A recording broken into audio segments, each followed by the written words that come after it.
Pero yung diagnose sa'yo ni Doc, ano diagnose sa'yo ni Doc?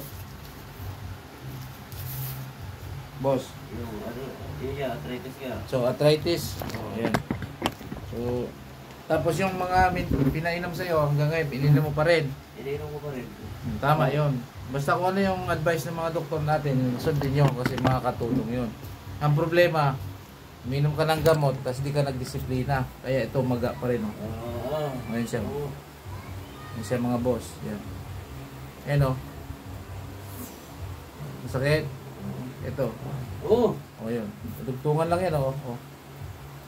Kung saan yung mga dugtungan, lahat ng mga dugtungan, nandyan po yung exist na crystal, yung mga uric, ayun, may mga may makakapa na po tayo dyan. Kaya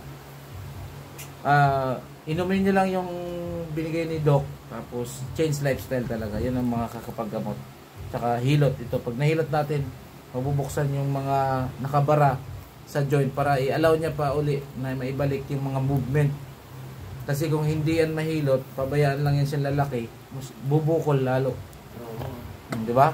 So, ilang taon ka nang inom ng gamot? Ako, ano pa, sa, ano na, 20 na. Ay, hindi ko na, 15. 15 years? Oo. O yan o, arthritis na daw. So, history niya, arthritis.